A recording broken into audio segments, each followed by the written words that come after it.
Tal vez el título que los diarios van a recoger en tapa mañana, a propósito de las cuestiones domésticas, es que el gobierno, tras 16 años, Martín, ha confirmado que libera el precio de los combustibles. Así es. ¿Está bien o está mal? Mirá, una de las cosas que tiene la Argentina en muchos sectores es que hay una enorme concentración. Es decir, hay pocas empresas que detentan mucho poder de mercado. Entonces, cuando hay competencia de manera abierta, cuando hay muchos oferentes, generalmente los precios suelen ser más bajos. Se pelean por venderte algo. Cuando eso no pasa, no sabes cómo va a reaccionar el mercado. En particular en la Argentina, donde la empresa que comanda el mercado de combustibles, que es YPF, es mixta. Entonces uno podría tener dos hipótesis. Una es YPF va en contra de sus intereses como empresa y lidera y establece un precio que es relativamente contenido, o aprovecha que tiene más poder, aumenta sus ganancias, porque es una empresa que cotiza en bolsa también, y eso haría que el precio de los combustibles suba. Para estas cuestiones está bien liberar el precio. El tema es, como en muchos otros sectores de la economía, si realmente tenemos nivel de competencia.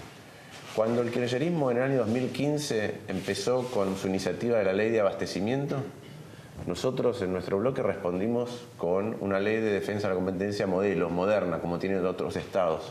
Una ley de defensa de la competencia que nosotros trabajamos con quizá el mayor experto de la Argentina, que es Diego Petrecola. Cuando un estado moderno tiene esos instrumentos, uno verifica qué es lo que pasó en los últimos años en países similares al nuestro, en Colombia, en Chile, en Perú, inclusive en países de otros continentes que tienen nuestro nivel de desarrollo. Y muchos sectores que tienen poder de mercado tenían precios 23% en promedio por encima de lo que deberían ser. 23% en promedio. Esto es un instrumento, te hablo de los pollos en muchos de estos países, Perú, Colombia, Chile, artículos de tocador, cemento, material de construcción, acero, es decir, cosas que impactan mucho en nuestra vida cotidiana. Lo que necesitas es un Estado que tenga la vocación de controlar, que exista competencia genuina en los mercados, y a su vez que tengan los instrumentos. Esa ley que yo presenté sigue durmiendo en el Congreso. La representaron cuando yo fui embajador. ¿Intentarás desempolvarla si llegas al Congreso? Sí, sin ninguna duda. Creo que es una herramienta vital. Me pidieron representarla Carrió y Negri. Yo le dije que sí, que lo nuestro no es un tema de autoría, es un tema de que exista el instrumento. En su momento. El año pasado. La representaron, pero todavía no se terminó de discutir.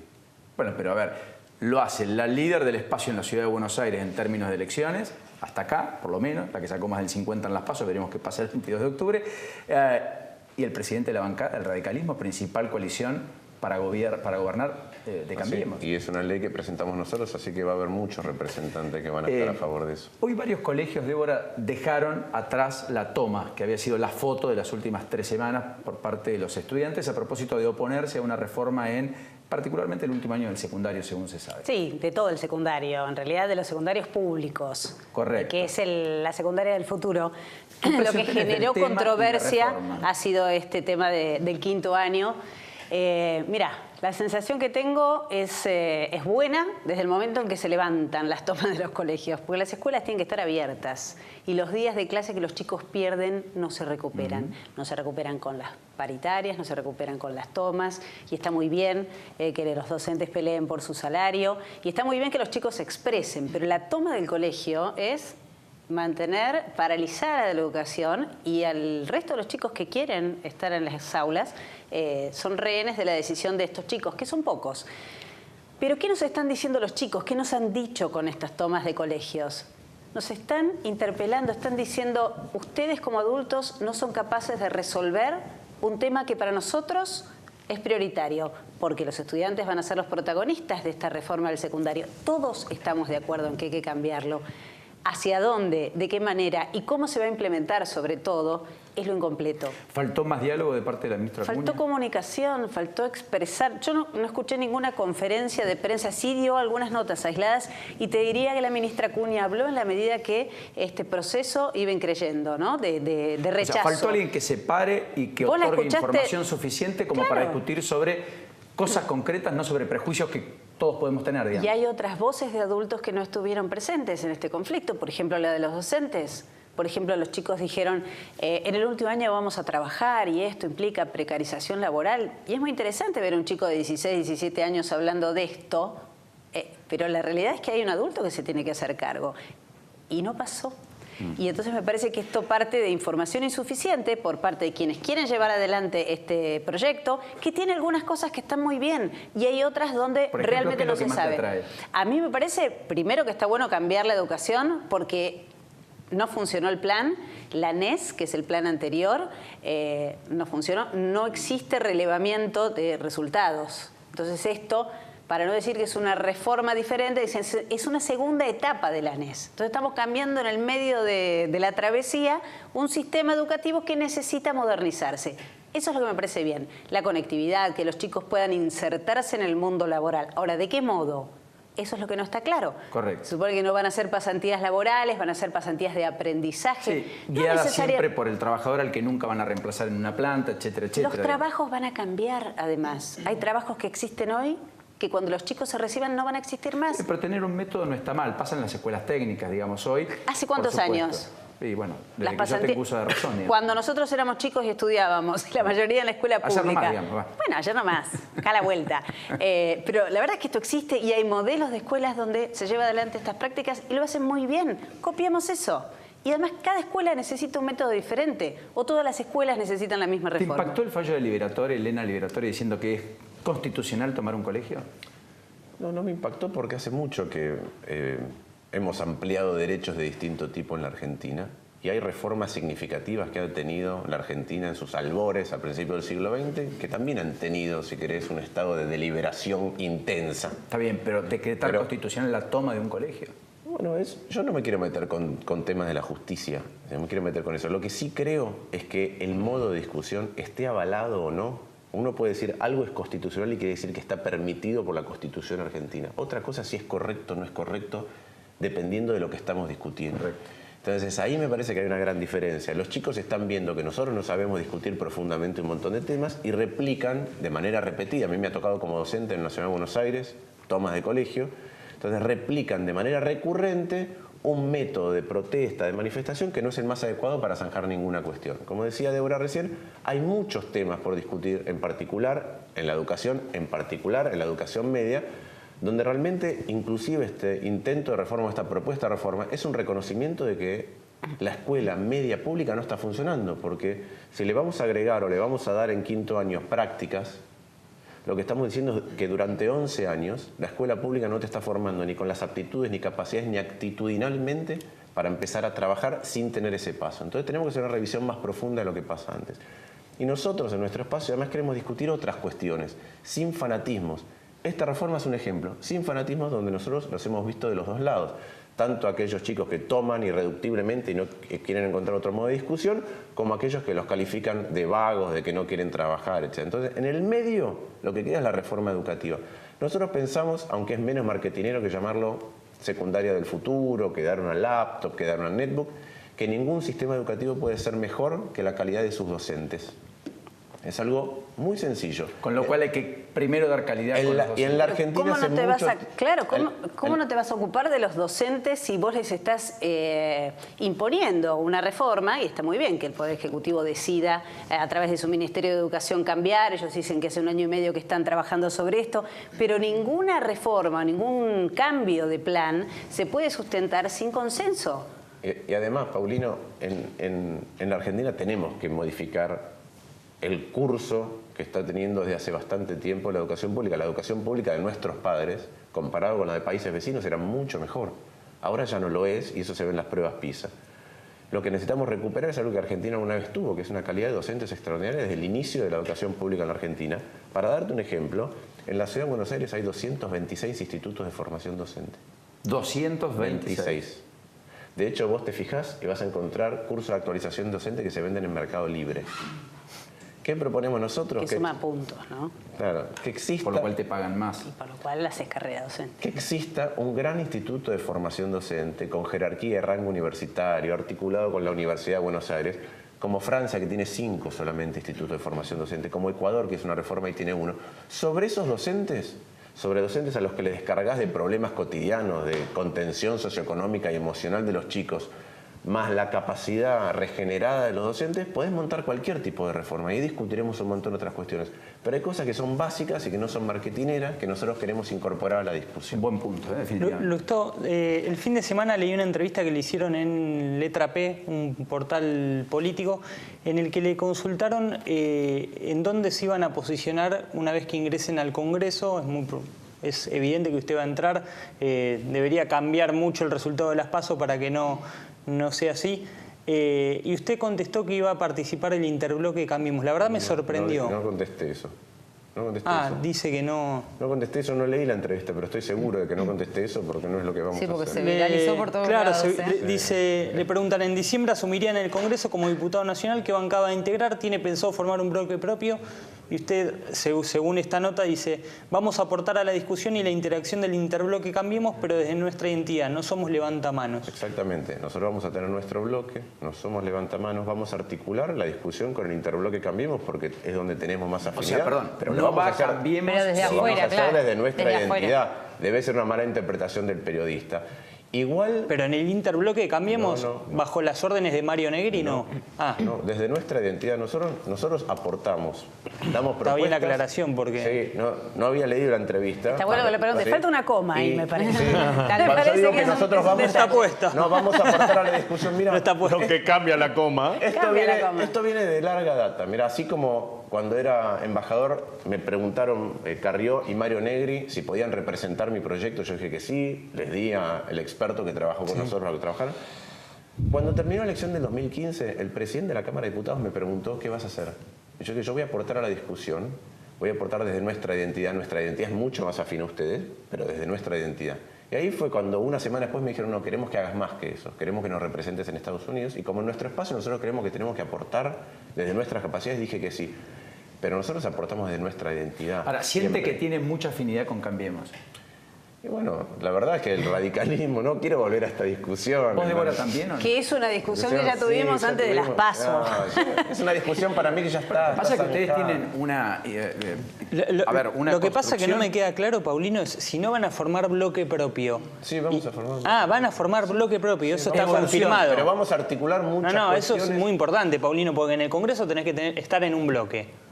O sea, así sea el bloque unibloque, un monobloque, pero tenés que tener... En el pasado, cuando fuimos diputados ya con Carla Carriza, que me acompaña en la lista, ahora nosotros aspiramos que también entre Álvaro de la Madrid, que fue el primero que denunció los fondos de Calafate, los fondos de Santa Cruz y el uso de los terrenos fiscales, el abuso de los terrenos fiscales de Calafate. En 2007. Vamos a repetir lo mismo que hicimos cuando entramos con UNEN. Nosotros teníamos un bloque, articulábamos en un interbloque con Carrió y del otro lado estaba el PRO y el radicalismo y era con quienes más hablábamos. Nosotros no hablábamos tanto con el kirchnerismo para articular políticas. Vamos a articular políticas con el interbloque de Cambiemos, pero desde nuestra identidad.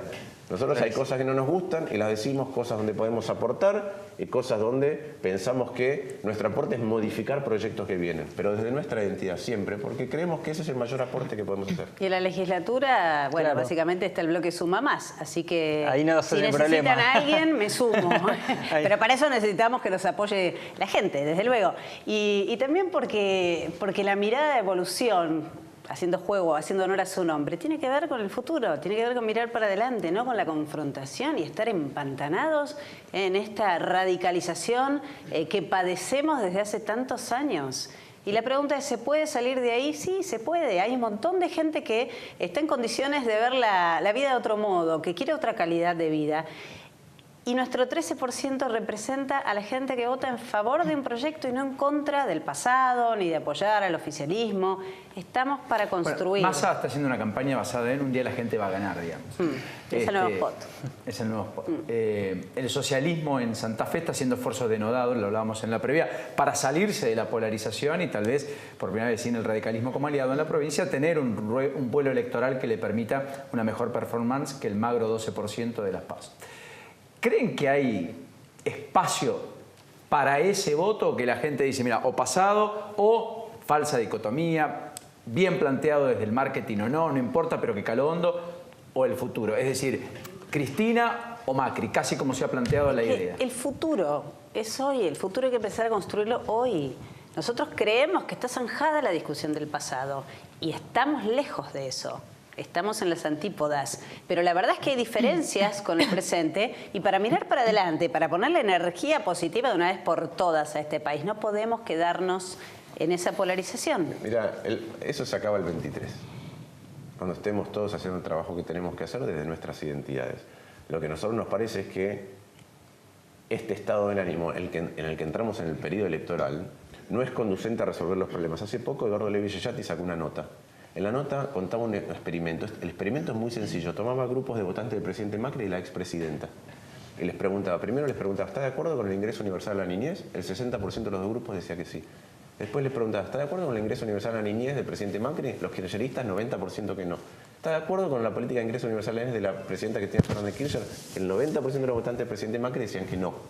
Eso es sobre una política que ya consensuamos, que todos pensamos que estaba bien y de acuerdo a cómo te la presenten, quién la sponsorea, te pones en contra o a favor. Entonces, si hablamos después de la economía, de la educación, de Maldonado, de Nisman, si vamos a intentar resolver los problemas de Argentina con ese mismo grado de fanatismo, nosotros creemos que no conduce a ningún lugar. Entonces, ¿qué pensamos? Algunos dirán, el contexto no es el apropiado, la gente está todavía indignada por el abuso, el autoritarismo, la corrupción, sí, igual que nosotros, sí. Pero nosotros creemos que tenemos que intentar salir de esto para dar una discusión más profunda sobre los temas que aquejan a la Argentina. Hace mucho tiempo que el Estado argentino viene degradándose en su capacidad de brindarnos cosas. En cualquiera de las cosas que mencioné es obvio, hace 40 o 50 años. Nosotros creemos que se puede salir de ahí. A mí me tocó representar a Argentina en el exterior y yo tuve que contar la potencia que tiene Argentina más allá de los tópicos habituales con que un estadounidense percibe a la Argentina. Tango, Malbec, carne, Messi, el Papa, ¿sí? Contar lo que Argentina es, el tejido industrial que tiene, la clase media que tiene, el potencial de emprendedurismo, que somos el único país latinoamericano que tiene premios Nobel en ciencia, los recursos naturales que a veces ni siquiera se sospechan, pero eso requiere de una capacidad de organización distinta. Yo creo que la capacidad de organización es colectiva, no es individual, no es de un espacio. Es de aquellos que representamos al colectivo mayor de gente que pueda juntarse a consensuar cosas. Lustó, hay, si se quiere, alguna sintonía en la economía que marca de un leve crecimiento, pero en el conurbano, más precisamente en la zona textil de San Martín, lo que se sufre mucho es el tema textil. ¿Por qué cree que no arranca y no parece que vaya a arrancar nunca esto? A ver, lo que tenés es una economía navegando a velocidades distintas, ¿sí? Primero, cuando vos comparás el crecimiento hoy, tiene un fuerte componente de rebote. Argentina hace mucho tiempo que no crece. ¿Qué quiere decir mucho tiempo que crece? Argentina hace casi una década que no crece en el ingreso por habitante. Fue fácil rebotar, a pesar de lo costosa que fue la crisis, fue fácil rebotar cuando tenías un tipo de cambio hipercompetitivo, superávit fiscal, no pagabas la deuda. Argentina rebotó y tardó hasta el tercer trimestre del 2005 en recuperar todo lo que fue la caída desde el 98, pasando por la crisis del 2001-2002. ¿Qué le pasa ahora? El Estado argentino, desde hace mucho tiempo, te viene cargando con unos impuestos que son intolerables, cada vez más altos. Y por otro lado, como está sediento de dólares, te deja un tipo de cambio bajito para competir. Entonces, todas aquellas cosas que no tienen que competir con el exterior pueden florecer. Todas aquellas cosas que son hipercompetitivas, algunos sectores del campo, pueden florecer. Todos aquellos recursos naturales que no vas a encontrar en otros lugares del mundo, quizá parte de la minería que encontrás en Populares, puede florecer. Aquel que tiene que competir de una manera u otra con el exterior y lo cargas con impuestos intolerables, altísimos, los más altos del mundo, ¿no? Para el que paga. Y por otra parte, un tipo de cambio que no es el que necesitas para competir, producto de que el Estado tiene déficit, se le hace muy difícil. Y eso es no solo el sector textil, te diría que es todo el tejido industrial. Hoy Sergio Massa dijo que, entre otras cuestiones, para ser más competitivo hay que recortar impuestos no derechos. A propósito de una eventual reforma laboral por delante que el gobierno niega, pero que están trabajando y de hecho están acordando con la CGT algunas condiciones. ¿Coincidís o no? Comparto el título. Nosotros queremos vivir una sociedad que tenga cada vez más derechos. Lo que hay que cortar son impuestos, pero hay que cortarlos de manera inteligente, ¿sí? Y eso requiere una discusión muy profunda. Por ejemplo, yo no quiero ninguna reforma laboral que cercene derechos, pero tampoco quiero convenios colectivos de hace 50 años. ¿Y cómo haces? Tenés que discutir convenios colectivos con seriedad, mirando cuáles son las potencialidades de Argentina. Débora conoce el convenio colectivo de periodistas. Sí, digamos, los costos políticos de discutir y meterse en eso son muy altos. Pero de hecho hay pocas maneras. de no hacerlo. ¿Y se debe hacer con la integralidad de la CGT o de las organizaciones obreras o actividad por actividad como presume que puede hacer el gobierno? Es que volvemos a lo mismo. Lograr el consenso y sentarse a discutir esto, primero necesitas que el otro esté dispuesto y se siente a la mesa. Y después estar dispuesto a conceder, pero digamos. Claro, pero conceder de los dos lados. Hay algo que nosotros nos olvidamos. Nosotros vamos a querer vivir todos en un país que esté abierto al mundo, pero que pague salarios de país rico. ¿Sí? Eso es lo que aspiramos. Eso quiere decir que cuando vos competís, acá adentro está todo. ¿Qué quiere decir todo? Está la calidad del trabajo y la remuneración del trabajo, está la calidad de tu Estado y lo que pagás en impuestos, está, si tenés gremios corruptos, el sobreprecio que te incluye eso. Entonces, si nosotros un día queremos ser capaces de competir cada vez con un dólar más bajito, con salarios en dólares altos, tenemos que empezar a decir, cada uno de los estamentos que participan en la producción de algo tienen que empezar... Sincerarse. No, a pensar que puede mejorar con respecto a esos mismos estamentos en el exterior. Los políticos tenemos que empezar a mejorar más de lo que mejoran los políticos en otros países. Los sindicalistas tienen que mejorar más de lo que mejoran los sindicalistas en otros países. La educación tiene que mejorar más de lo que mejora la educación en otros países. La infraestructura tiene que mejorar más de lo que... Todo eso es el Estado.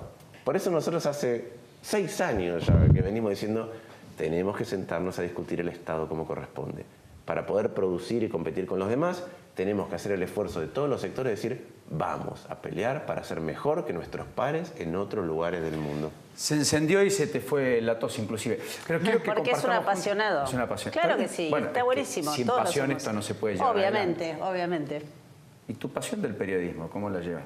Sigue estando. Ok, está bueno. Sigue estando. Voy, pregunto, estoy en todos lados, me meto en todos lados, como siempre. Lo que pasa es que ahora, para darle visibilidad y tratar de resolver.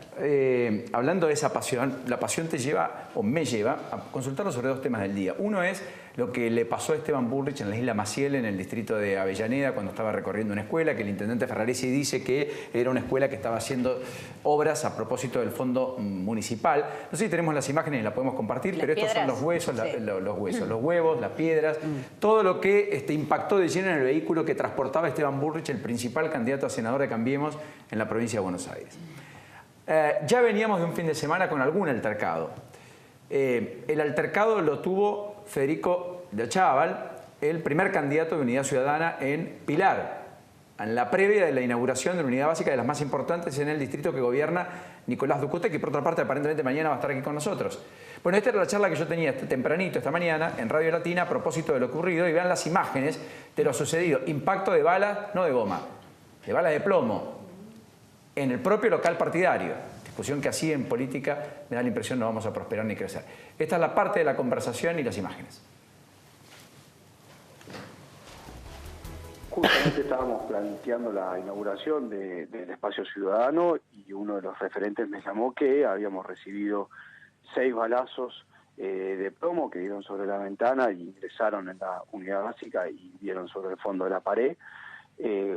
Horas después del discurso del intendente lanzando la campaña oficial.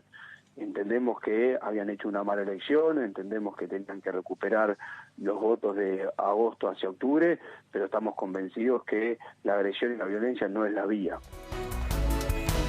No son imágenes felices, ¿no? No, son imágenes emblemáticas de esto que veníamos conversando antes. Yo recuerdo, antes de que arrancara la campaña, hubo un día, yo escribí en alguna de las redes un texto un poquito más extenso que lo habitual, porque fue un día que le agredieron a la gobernadora de la provincia de Buenos Aires y que un taxista le pegó a Dalbó. Al abogado de Cristina. Entonces, ese es el contexto en el cual estamos discutiendo. Un taxista puede no pensar como Dalbón, pero de ahí a pegarle o a la gobernadora o insultar al presidente, a mí me parece que es muy poco conducente a ninguna de las discusiones que tenemos que dar. Y además es algo que hace rato que yo no veo pasar en ninguna democracia que se preside tal, porque las democracias, como dice Carla Carrizo, como nuestra diputada y que fue directora de la carrera de Ciencias Políticas de El Salvador, Carla Carrizo dice, en cualquier democracia moderna, los partidos compiten por sus visiones, por propuestas, por interpretaciones distintas de la realidad, pero hay un núcleo de coincidencias básicas que abrazan, que tienen que ver con la convivencia. No se deslegitiman mutuamente. Y eso es un problema, ¿no? Es un enorme Cuando problema. uno deslegitima al otro, lo que está haciendo es tratar de invalidarlo. Y si uno no construye con el otro en democracia, Pero difícilmente podamos tener una democracia sana. Absolutamente. ¿No? Y ese nivel de agresión que nosotros vemos en esto que se transforma en noticia, que nos estabas mostrando, lo que pasó con Bullrich, puede ser ¿cuánto de esto hay en el tejido social todos los días? En Mendoza, ayer, alguien le pide a una persona que iba dentro de un colectivo que le pase la tarjeta, que no se llama SUBE, se llama de otra manera, iba con su pareja, este hombre, no se la da, discuten, le pega un tiro. Es que Mendoza, ayer a la tarde, arriba de un vivimos colectivo. atravesados por esa violencia y lo peor es que se ha naturalizado. Eso es lo que no queremos más. Mira, y yo creo que hay un montón de gente de acuerdo. Sí, Estamos hartos de vivir Nosotros queremos- con estos dos prismas. Nosotros queremos... Hablábamos de si se puede atravesar una elección donde la gente está con este estado de ánimo. En la Ciudad de Buenos Aires a nosotros nos votaron 250.000 de porteños. Nosotros queremos contagiar a muchos más y que ellos también contagien a otros. Porque, sinceramente, en la Argentina recién venimos hablando de la decadencia de nuestro Estado para brindarnos cosas, a pesar de que tiene 3 veces más plata que antes para darnos cosas. No nos da 3 veces más de nada. Y lo que solemos recordar con mucho orgullo haber recuperado de épocas muy oscuras es la democracia. Pero la democracia no es solo la regla básica, es la calidad democrática. Y eso también está en declive en la Argentina y es momento de recuperar las dos cosas, la calidad de la democracia y el Estado entre todos. Martín, gracias por este ratito, Débora también, lo mejor. Un En placer, este nuevo muchas desafío y en gracias. este nuevo emprendimiento personal. Muchísimas gracias. Solo a modo de cierre, me hace recordar toda esta discusión a la amenaza de bomba hoy en el colegio donde va la hija de Juanchi Zabaleta, ¿no es cierto?, el intendente de Hurlingham. Lo que ha pasado con los hijos de María Eugenia Vidal en Morón, también amenaza de bomba en el colegio donde concurren el pasado viernes. Hubo una bomba trampa en la UBA. Sí, Una bomba trampa sí, que lo contamos el otro día. en primicia el miércoles pasado aquí por la noche. Y también, si ustedes quieren, lo que nos pasa en el discurrir cotidiano. Hoy me impactó la cifra que daba el querido Gustavo Carvajal en Latina esta mañana, cuando decía de 720.000 delitos que se denuncian en la provincia de Buenos Aires, 120.000 son por amenazas. 120.000 tipos que van y dicen me amenazó tal, cual, el otro, aquello. Muchos, por supuesto, en las relaciones intrafamiliares. En los hogares que existen de niños que no tienen familia, no es que no tengan familia biológica, prácticamente el 50% de los chicos que están en hogares y que buscan un porvenir y tienen el derecho a ser queridos, sí, claro, están allí por episodios de violencia y nadie de su familia se puede hacer cargo. Entonces, y para la justicia muchas veces son un expediente, no un rostro humano, no alguien que siente que transita la vida o que necesita una respuesta urgente, ¿no? Pero además ahí, cuando hablamos de Estado, nos olvidamos que mejorar el Estado no es mejorar solo el Poder Ejecutivo. Es mejorar el Legislativo y es mejorar el Judicial. Que es el que ordena el conflicto social. Entonces, pues, hay 120.000 denuncias por amenazas, pero inclusive en hechos graves, si yo no recuerdo mal la estadística, la resolución de homicidios en Argentina es del 7%. La de robos es aún menor. ¿Y la cantidad de denuncias falsas?